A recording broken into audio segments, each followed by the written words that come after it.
Hello, good morning and welcome to our new blog. চতুর্থীর অনেক অনেক শুভেচ্ছা তোমাদের সকলকে। আর প্রত্যেক দিনের মতন আমার সকালটা শুরু হয়েছে ঠিক রান্নাঘরেই। আজকে মেনুতে রয়েছে ভাত, মুগ ডাল, বোটা শুক্তো, বেগুন ভাজা, থোড়ের তরকারি, পাতুরি, মাংস এবং চাটনি, পাঁপড়। এই রিভিউটা সারা জীবন আমার মনে থাকবে। ভীষণ ভীষণ পছন্দের, মনের কাছের একটা রিভিউ পেয়েছি। Thank you so so much. এবং তোমাদের যে এত ভালো লাগছে আমার রান্না, তোমরা যে বারবার করে আমার কাছে ফেরত আসছো, কারণ সবাই আমার রিপিট ক্লায়েন্টস, তো এইটা আমার কাছে একটা বিরাট বড় প্রাপ্তি, বিশাল আশীর্বাদ। এভাবেই পাশে থেকো এবং আমার বিভিন্ন রকমের রান্না চেখে দেখো।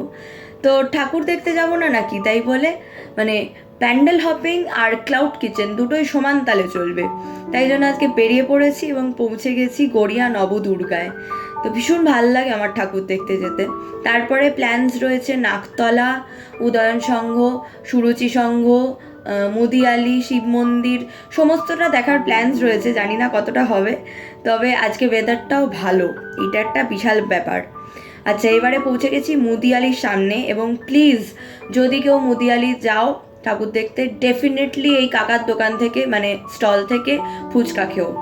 মানে অপূর্ব বানায় ফুচকাটা, জাস্ট অসাধারণ, মানে এত ভালো খেয়েছি, বিশ্বাস করো, একটুও বাড়িয়ে বলছি না, দারুণ।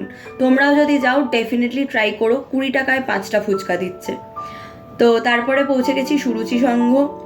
আর আজকে ঠাকুর আনতে যাওয়ার কথা, তাই জন্য খুব এক্সাইটেড। এবং সুরুচি সঙ্গে ফর্চুনেটলি ভিড়টা খুব কম ছিল। তো ঠাকুর আনতে চলে গেছিলাম এবং ফেরার পথে ভাবলাম আমার পাড়ার একজন বন্ধু, তাকে মিট করি। তো দুজন মিলে একটা ক্যাফেতেও গেছিলাম। আমরা দুজনেই ঠাকুর আনতে গেছিলাম, তারপর দুজনেই ভাবলাম যে ঠিক আছে চলো একটা ক্যাফেতে যাওয়া যাক।